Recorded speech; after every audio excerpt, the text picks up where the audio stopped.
মা, আজ একটু মেটে আলু দিয়ে পাঁঠার মাংসের ঝোল করে দেবা?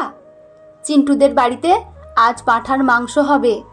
ও পরশু মাঠে খেলতে গিয়ে বলছিল। করবা তো মা? ও মা। উষার দু চোখ ছাপিয়ে জল আসে বাবুলের কথায়। মানুষটা কাজে থাকতে প্রায় প্রতি রবিবার মাংস আনত। সে অল্প হলেও এখন সে প্রায় কর্মশক্তিহীন। উষা যতটুকু পেরেছে চিকিৎসা করেছে। বছরখানেক আগে রঙের কাজ করতে গিয়ে এমন এক ভাদ্রের দুপুরে বাঁশের ভাড়া থেকে পড়ে গিয়ে শিরদাঁড়া ও মাথায় মারাত্মক চোট পায়। পাড়ার ক্লাব থেকে কিছু সাহায্য করে। হাসপাতালে মাসখানেক ভর্তি থাকার পর যখন বাড়ি নিয়ে আসে তখন দু চোখে ফ্যালফ্যালে দৃষ্টি। তার প্রতি মাসের ওষুধ, ঘর ভাড়া, ইলেকট্রিক বিলের টাকা দিয়ে কী বা থাকে হাতে?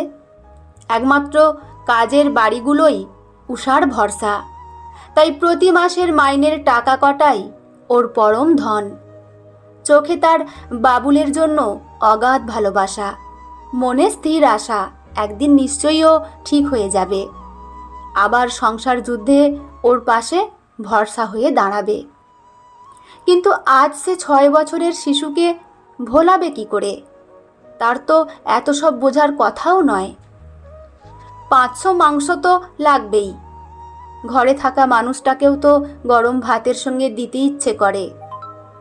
ওবেলা মাসিমাদের বাড়িতে স্বাধীনতা দিবস পালন হবে। আত্মীয় বন্ধুরা আসবে। গান বাজনার পরে তাদের পাঁঠার মাংস ভাত খাওয়ানো হবে। উষার হঠাৎ মনে হলো বাবুলের ওষুধ শেষ। যেটুকু টাকা আছে তা ওষুধ কিনতেই লেগে যাবে। ও টাকায় হাত দেয়া যাবে না। মাসিমাদের বাড়িতে উষা রান্নার কাজ করে। দুপুরে রান্না, বিকেলে রুটি ভাজা ও একটি তরকারি। উষার রান্নায় ও বাড়ির সকলেই খুব খুশি। কিন্তু মাসিমার একদমই দেয়া থোয়ার হাত নেই। কখনো সখনো বৌদি বাড়ি থাকলে কিছু দেয় লুকিয়ে। ও বাড়ির পাবলো বাবুনির বয়সী। কত যে খাবার নষ্ট করে, মাসিমা সেগুলো ডাস্টবিনে ফেলে দেয়, কিন্তু উষাকে দেয় না। উষাও কোনোদিন মুখ ফুটে কিছু চায়নি। আজ ছেলেটার জন্য একটা দিন যদি 2 পিস মাংস চায় তাহলে কি দেবে না? বৌদি তো ছেলেকে নিয়ে সাজিয়ে স্কুলে গেছে।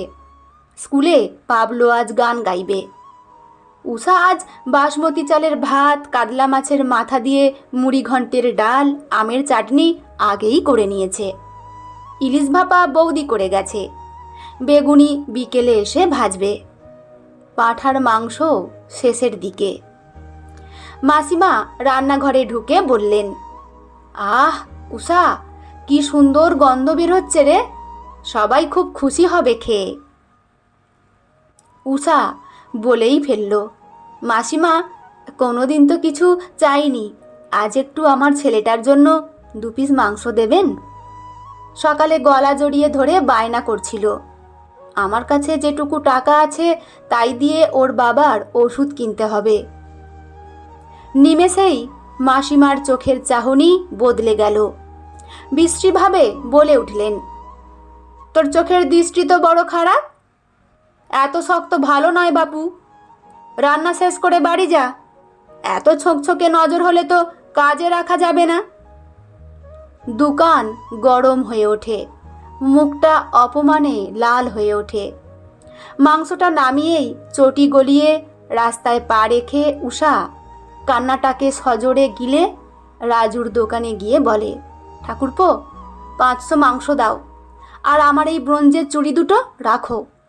এতে অল্প সোনাও আছে, আমি পরের মাসে ছাড়িয়ে নিয়ে যাব। রাজু কিছুতেই চুড়ি নিতে চায় না। বাবুল তার বন্ধু ও এক সময়ের কাস্টমার। উষা বলে, তুমি না রাখলে আমি মাংসটা নিতে পারবো না। অগত্যা রাজু চুড়ি দুটো রেখে উষাকে মাংসের প্যাকেটটা দেয়। প্রায় দৌড়ে ঘরে এসে উষা রান্নার জায়গায় গিয়ে হাউ হাউ করে কেঁদে ফেলে। অপমানটা গায়ে জ্বালা ধরাচ্ছে ওর। এতক্ষণ কষ্টটা চেপে রেখেছিল বুকে, আর পারল না।